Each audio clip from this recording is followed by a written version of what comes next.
সকলোকে নমস্কাৰ জনাইছোঁ পুনৰবাৰ। নিশ্চিতভাৱে আজি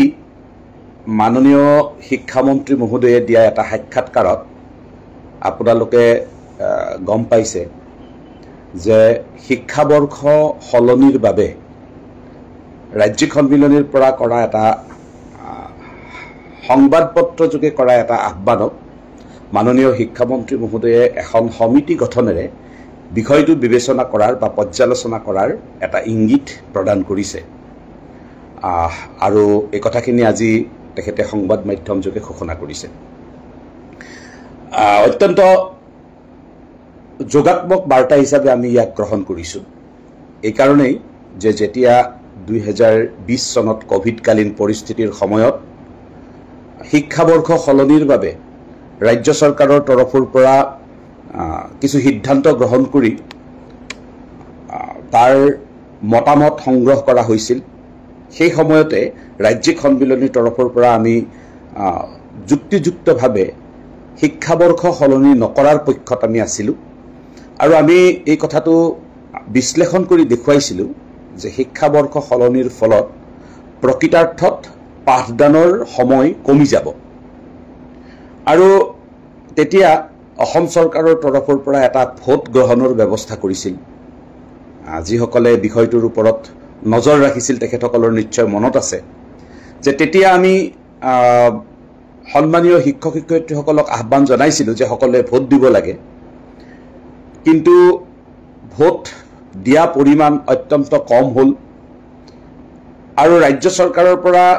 শেষত ভোটদানৰ যিটো সময়সীমা আছিল এই সময়সীমা শেষ হোৱাৰ পিছত জনোৱা হ'ল যে 8,000 প্লাছ, মই একজেক্টলি সংখ্যাটো এই সময়ত মনত নাই, 8,000 প্লাছ ভোট দিয়া হৈছিল শিক্ষাবৰ্ষ সলনিৰ সপক্ষে আৰু প্ৰায় 4,000 ভোট দিয়া হৈছিল শিক্ষাবৰ্ষ সলনিৰ বিপৰীতে।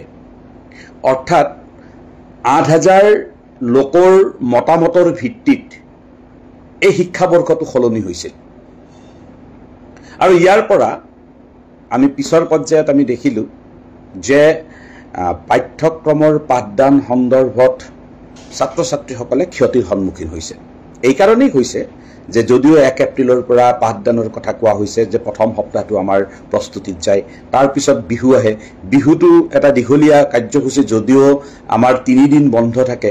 7 দিন যদিও বিহু, তথাপিও প্ৰায় 10 দিনমানলৈকে ছাত্ৰ ছাত্ৰীসকলৰ উপস্থিতি সেৰেঙা হয়। তাৰপিছতে ঈদ আহে,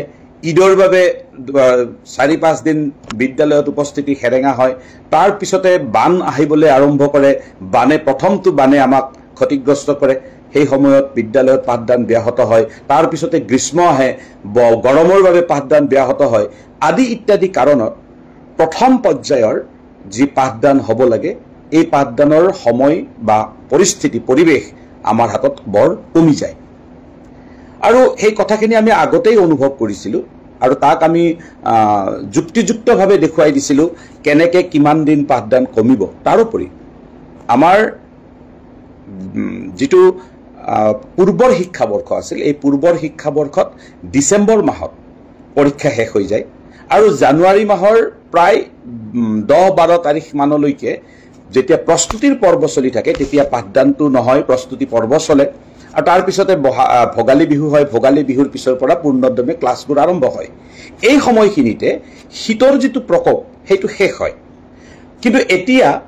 এই শীতৰ প্ৰকোপৰ সময়তো আমাৰ পাঠদান ব্যাহত হয়। প্ৰচণ্ড শীতৰ বাবে বিগত 4 বছৰৰ ভিতৰত 2 বছৰ বিদ্যালয় কিছুদিনৰ কাৰণে বন্ধ দিবলগীয়া পৰিস্থিতি হৈছিল, কিন্তু আমাৰ শীতকালীন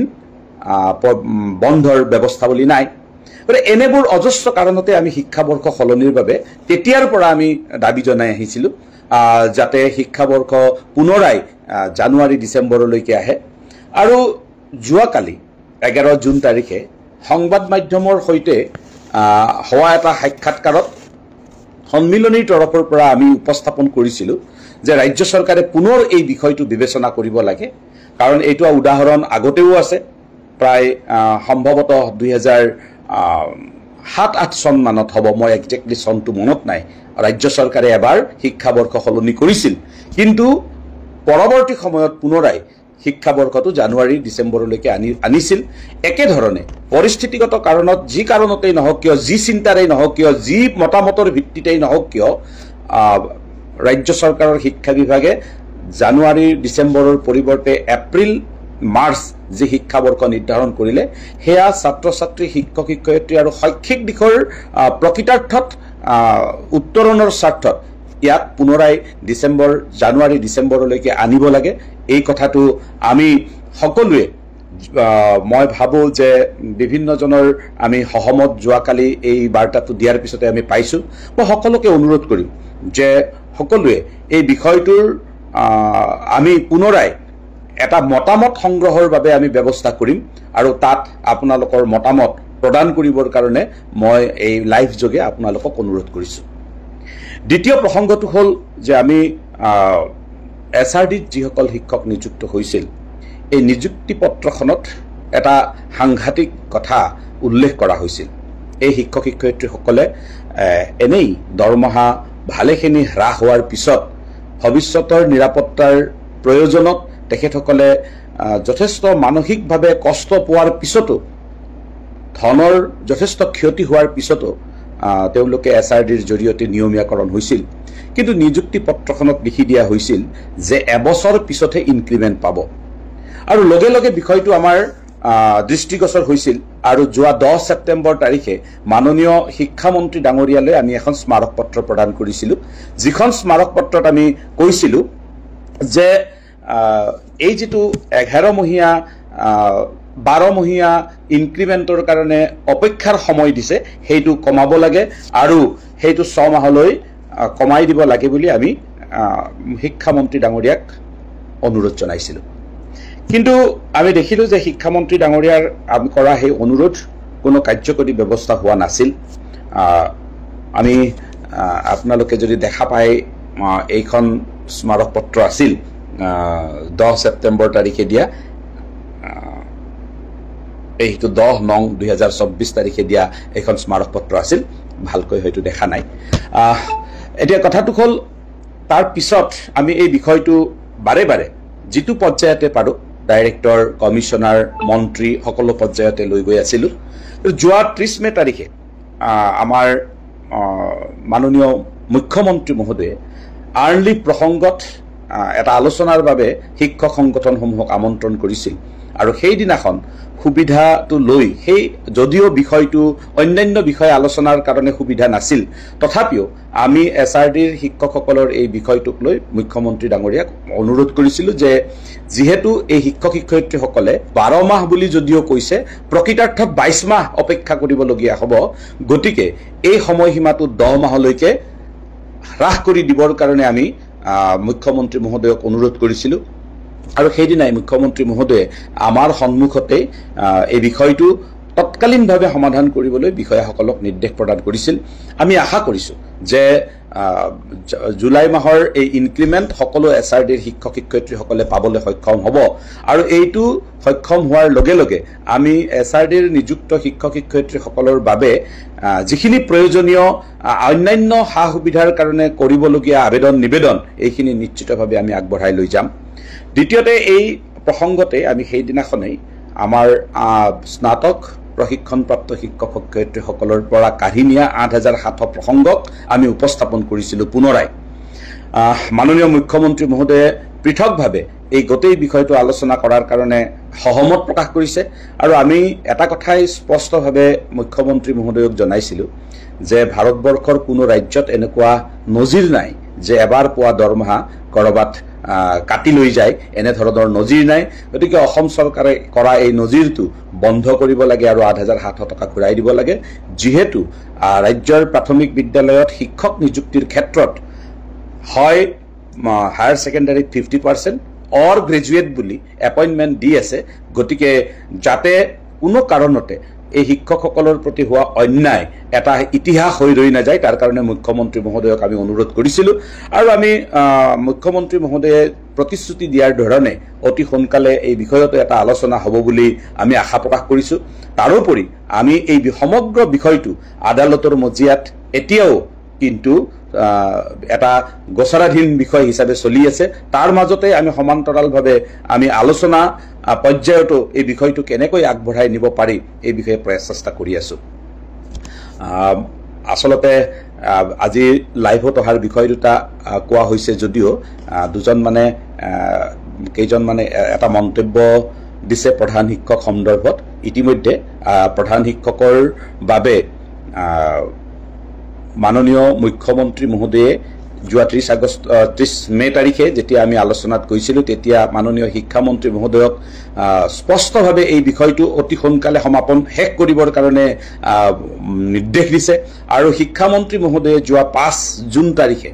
ৰাজ্যিক শিক্ষক সন্মিলনীৰ ভৱনলৈ প্ৰজ্ঞান প্ৰতিভা সন্ধানী পৰীক্ষাৰ বঁটা প্ৰদান কৰিবলৈ আহোঁতে আমাৰ আগত জনোৱা মতে তেখেতে জুন মাহৰ ভিতৰত নোৱাৰিলেও জুলাই ফাৰ্ষ্ট উইকৰ ভিতৰতে প্ৰথম আৰম্ভণি প্ৰধান শিক্ষকৰ নিযুক্তিৰ আৰম্ভণি কৰিব বুলি আমাক কৈ গৈছে নিশ্চিতভাৱে আমি আশা কৰিছো কাৰণ ইতিমধ্যে আমি গম পাইছো যে বিত্ত বিভাগৰ অনুমোদন হৈ গৈছে গতিকে প্ৰধান শিক্ষকৰ নিযুক্তি সম্পৰ্কীয় বিষয়টো আমি অতি সোনকালে সমাধান হ'ব বুলি আমি আশা কৰিছো আৰু ইতিমধ্যে মাননীয় মুখ্যমন্ত্ৰী মহোদয়ে 40 গৰাকী ছাত্ৰ ছাত্ৰীৰ থকা বিদ্যালয়লৈকে এইটো প্ৰধান শিক্ষক নিযুক্তিৰ বাবে সহমত প্ৰকাশ কৰিছে যদিও বা 50 জনলৈকেহে আদেশখন ওলাইছে আমি মাননীয় মুখ্যমন্ত্ৰী মহোদয়ক এতিয়াও অনুৰোধ কৰি আছো যে এই সংখ্যাটো প্ৰাদেশিকৰণ আইনৰ ভিত্তিত 30 জনলৈকে হ্ৰাস হ'ব লাগে কিন্তু এতিয়ালৈকে 50তে আমি সীমাবদ্ধ আছো 50লৈকে মাননীয় মুখ্যমন্ত্ৰী মহোদয়ে কেবিনেট সিদ্ধান্ত যোগে এইটো কৰিছে আমি আশা কৰিছো যে এইখিনি নিযুক্তি পত্ৰ হোৱাৰ পিছতে পৰৱৰ্তী আমি 20 গৰাকী ছাত্ৰ ছাত্ৰীৰ যি আছে গেপ এইখিনি মাৰিবলৈ সক্ষম হ'ম বদলীকৰণ সন্দৰ্ভত ইয়াত কোৱা হৈছে হ্ৰাস কৰিব 5 বছৰলৈ হ্ৰাস কৰাৰ বাবে অনুৰোধ কৰাৰ বাবে দাবী উত্থাপন কৰিবলৈ কোৱা হৈছে নিশ্চিতভাৱে এইটো আমি যেতিয়া 2019 চনত আপোনালোকে এইটো জনাটো ভাল যে 2019 চনত যেতিয়া এই আইনখন বনাবৰ বাবে ড্ৰাফট হৈছিল তেতিয়াৰে পৰা সন্মিলনীয়ে এইটো 3 বছৰৰ কাৰণে আমি দাবী জনাই আহিছো এই কাৰণেই যে অসমৰ সকলো চৰকাৰী কৰ্মচাৰীৰে বদলীকৰণৰ সময়সীমাটো 3 বছৰ কেৱল শিক্ষকৰ কাৰণে 10 বছৰ হোৱাটো এটা অন্যায় কাম এই কথাটো আমি যথেষ্ট প্ৰতিবাদ কৰিছিলো আৰম্ভণি সময়তে কিন্তু ৰাজ্য চৰকাৰে বিভিন্ন যুক্তিৰে এই আইনখন আইন হিচাপে পাছ কৰি লৈছে গতিকে যেহেতু আইন হৈছে আইনখনক আমি প্ৰতিহত কৰিব পৰাকৈ আমি আইনী ব্যৱস্থাৰ মাজলৈকেও হয়তো প্ৰয়োজনত আমি যাবলগীয়া হ'ব পাৰে গতিকে আমি বিষয়টো অনুৰোধ পৰ্যায়ত আমি আছো অনুৰোধ পৰ্যায়ৰ পৰা আপোনালোকে কোৱাৰ দৰে 5 বছৰলৈকে হ্ৰাস কৰা বা আমি আগৰ পৰা কৈ অহা ধৰণে 3 বছৰলৈকে হ্ৰাস কৰাৰ কাৰণে নিশ্চিতভাৱে আমি শিক্ষামন্ত্ৰী ডাঙৰীয়াক অনুৰোধ কৰি আছো এই অনুৰোধ আমাৰ অব্যাহত থাকিব ভিন্নজনে ভিন্ন কথা কৈ আছে লাইভটো আমি দীঘলীয়া কৰিব খোজা নাই মই সকলোকে অনুৰোধ জনাম যে অসম ৰাজ্যিক প্ৰাথমিক শিক্ষক সন্মিলনীয়ে প্ৰতিটো মুহূৰ্ততে ৰাজ্যখনৰ শিক্ষাৰ্থী শিক্ষানুষ্ঠান আৰু শিক্ষকৰ বাবে কাম কৰি আছে আপোনালোকৰ সহযোগিতা পৰামৰ্শ আমাৰ বাবে অত্যন্ত গুৰুত্বপূৰ্ণ কেৱল হেয়া সাংগঠনিক শৃংখলাৰ মাজত থাকি সকলোৱে নিজ নিজ শিক্ষা খণ্ডৰ খণ্ড প্ৰাথমিক শিক্ষক সন্মিলনী বা মহকুমা প্ৰাথমিক শিক্ষক সন্মিলনীৰ জৰিয়তে ৰাজ্যিক সন্মিলনীলৈ আপোনালোকৰ